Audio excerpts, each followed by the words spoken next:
Welcome friends. मुद्रा की इस वीडियो में आज हम बात करेंगे मुद्रा आपूर्ति या मुद्रा की पूर्ति के बारे में। Money supply. मनी सप्लाई का मतलब क्या होता है? तो सबसे पहले तो देखो, मनी सप्लाई एक स्टॉक कॉन्सेप्ट है। अब आप लोगों को पहले तो यह पता होना चाहिए कि स्टॉक क्या होता है और फ्लो क्या होता है। स्टॉक और फ्लो। तो स्टॉक से अभिप्राय ऐसी मात्रा से होता है जिसको हम एक निश्चित बिंदु पर ज्ञात कर सकते हैं, और प्रवाह, फ्लो यानी कि प्रवाह, प्रवाह से अभिप्राय एक ऐसी मात्रा से होता है जिसको हम एक अवधि में माप सकते हैं। ठीक है, आई नो कंफ्यूजिंग हो रहा होगा ना बिंदु और मात्रा के ऊपर। देखो, जिस मात्रा को हम एक बिंदु पर माप सकते हैं वह होती है स्टॉक। जैसे अगर मैं आप लोगों से पूछूं कि आपकी जेब में अभी कितने रुपए पड़े, आपने बोला सर हमारी जेब में भी 10 रुपए पड़े, फट से माप लिया ना निश्चित बिंदु पर, ये स्टॉक है।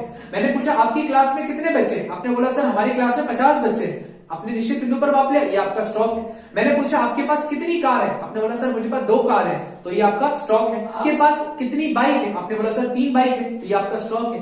यानी कि किसी भी मात्रा को आप एक निश्चित बिंदु पर ज्ञात कर सकते हो, उसे कहते हैं स्टॉक। और यदि आप किसी चीज को एक अवधि में ज्ञात कर रहे हो, अवधि में, एक अवधि, अब वो अवधि 1 मिनट हो सकती है, 1 घंटा हो सकती है, 1 दिन हो सकती है, 1 सप्ताह हो सकती है, 1 महीना हो सकती है और 1 साल हो सकती है। यानी जिस मात्रा को आप एक अवधि में ज्ञात कर रहे हो उसको हम बोलते हैं प्रवाह। जैसे कि उत्पादन, तो आप ये थोड़ी बोलोगे सर उत्पादन इतना हो रहा है, आप ये बोलोगे सर 1 महीने में इतना उत्पादन हो रहा है कंपनी का, 1 साल में कंपनी का उत्पादन इतना हो रहा है। या मैंने आपसे पूछा कि आपका खर्चा कितना, आपका खर्च कितना है, आपने बोला सर मेरा 1 दिन का खर्च इतना है, अवधि आ गई ना। या मैंने आपसे पूछा आपका उपभोग कितना है, तो सर मेरा 2 दिन का उपभोग कितना है। यानी कि अगर किसी मात्रा को आप एक बिंदु पर ज्ञात कर रहे हो तो वो होता है स्टॉक, और अगर आप किसी मात्रा को एक अवधि में ज्ञात कर रहे हो तो वह होता है प्रवाह। मुद्रा की पूर्ति एक स्टॉक अवधारणा है कि हम इसे एक निश्चित बिंदु पर ज्ञात कर सके। ठीक है, इससे अभिप्राय एक निश्चित समय पर लोगों के पास कुल मुद्रा के स्टॉक से, अर्थात मुद्रा की पूर्ति से अभिप्राय एक निश्चित समय में लोगों के पास, यानी कि जनता के पास, है ना, सिर्फ और सिर्फ जनता की बात हो रही है यहाँ पर। यहाँ ना तो हम बैंक की बात कर रहे हैं, ना हम सरकार की बात कर रहे हैं, ना हम आरबीआई की बात कर रहे हैं। तो एक निश्चित समय में लोगों के पास कुल मुद्रा का स्टॉक कितना है, उसी मात्रा को कहा जाता है मुद्रा की पूर्ति। यानी एक निश्चित समयावधि में लोगों के पास कुल मुद्रा का जो टोटल स्टॉक है उसी को कहते हैं मुद्रा की पूर्ति। ठीक है, अब हम बात करेंगे मुद्रा की पूर्ति का माप। मुद्रा की पूर्ति के 4 माप होते हैं, M1, M2, M3 और M4। मुद्रा की पूर्ति के 4 माप है, M1, M2, M3 और M4। तो सबसे पहले हम बात करते हैं M1 की। M1 में हम 3 तरह की चीजों को इंक्लूड करेंगे, एक है C, एक है DD और एक है OD। C plus DD plus OD। M1 का फॉर्मूला क्या बना, C plus DD plus OD। यानी कि C में क्या आएगा, लोगों के पास करेंसी, नोट और सिक्के, यानी वो पैसा जो हमारे पास अभी हमारे पास या तो जेब में पड़ा है, या हमारे घर में पड़ा है, या तो नोट के फॉर्म में होगा वो, या वो सिक्कों के यानी कि कॉइन्स के फॉर्म में होगा। यानी जो पैसा हमारे पास नोट या सिक्कों के रूप में पड़ा है उसे हम C के अंदर इंक्लूड करेंगे, यानी कि करेंसी के अंदर। डीडी का मतलब होता है यहाँ पर डिमांड डिपॉजिट से, यानी कि मांग जमा। देखो, हम व्यापारिक बैंकों में ना, जो बैंकों में हम पैसा जमा करते हैं तो हम 2 तरह का पैसा जमा करते हैं, एक होती है मांग जमाएं और एक होती है निवल सावधि जमाएं। मांग जमाएं क्या होती है, मांग जमाएं वे जमाएं होती है जिन्हें आप कभी भी जमा करवा सकते हो और कभी भी आप निकलवा सकते हो। ठीक है, जैसे आप सेविंग अकाउंट खुलवाते हो या आप करंट अकाउंट खुलवाते हो बैंक में, चालू खाता या बचत खाता, आप कभी भी पैसा जमा करवा सकते हो और मांग के आधार पर कभी भी पैसा निकलवा सकते हो। तो वो होती है हमारी मांग जमा, जिन्हें हम मांग के आधार पर निकाल सकते हैं, हम जब चाहे तब निकाल सकते हैं, वो हमारी मांग जमा होती है।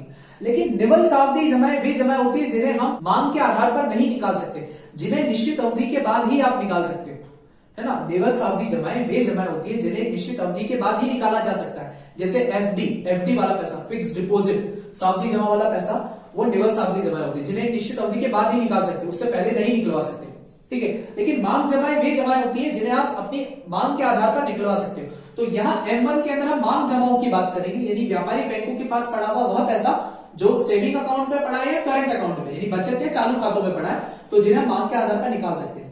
तो M1 के अंदर हम 3 चीजें इंक्लूड करते हैं, एक तो है C, लोगों के पास करेंसी, है ना, यानी कि लोगों के पास जो नोट और सिक्के पड़े हैं। दूसरा है DD, यानी कि व्यापारिक बैंकों में जो हमारा मांग जमाएं पड़ी है जिसे हम अपने आधार पर निकाल सकते हैं वो।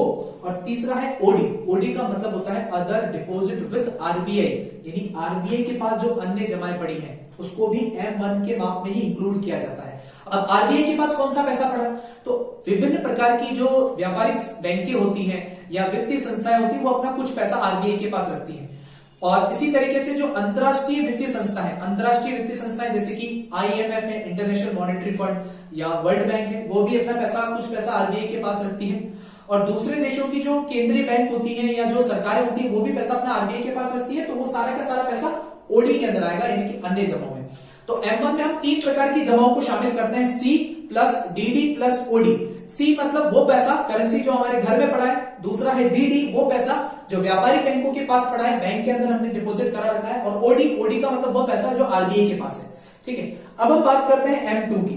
तो M2 का फॉर्मूला बहुत इजी है।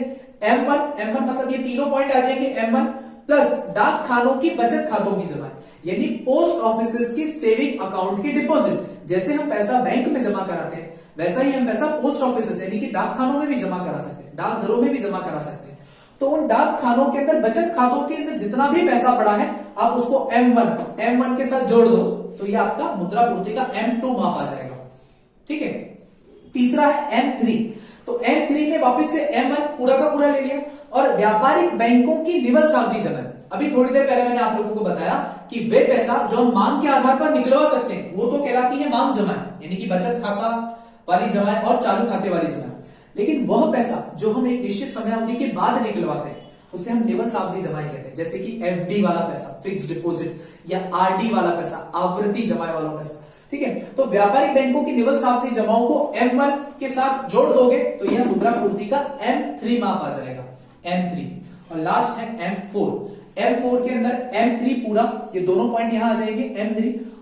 और इसमें डाक खानों की कुल जमा है, डाक खानों में जितना भी पैसा पड़ा है, पोस्ट ऑफिस में जितना भी पैसा पड़ा है वो सारा का सारा M3 के साथ जोड़ दो तो वो हो जाएगा M4। तो ये थे मुद्रा पूर्ति के 4 माप। ध्यान देखिए गाइस, डाक खानों की कुल जमाओं में NSC, नेशनल सेविंग सर्टिफिकेट यानी कि राष्ट्रीय बचत प्रमाण पत्रों को जोड़ा नहीं जाता है। ठीक है, इसे हम अलग रखेंगे क्योंकि ये जनता का ही पैसा होता है, तो इसलिए हम अलग रखेंगे इसे। तो M4 का फॉर्मूला क्या होगा, M3 प्लस डाक खानों की कुल जमा, NSC को छोड़कर। ठीक है, तो ये थे मुद्रा पूर्ति के माप M1, M2, M3 और M4। M1 में C plus DD plus OD। C मतलब currency held by the people, that means की जो पैसा लोगों के पास पड़ा है घरों में। दूसरा है DD यानी कि डिमांड डिपॉजिट जो व्यापारिक बैंकों में पड़ा है। और तीसरा है OD जो RBI के पास पड़ा है। तो ये था M1। फिर M1 के अंदर अगर आप डाक खानों की बचत खातों की जमाएं जोड़ दोगे तो ये आ जाएगा M2। फिर अगर आप M1 में व्यापारिक बैंकों की निवल सावधि जमाओं को जोड़ दोगे तो वह माप आ जाएगा M3। और लास्ट है M4 यानी कि M3 में डाक खानों की कुल जमाओं को जब आप जोड़ दोगे तो आ जाएगा M4।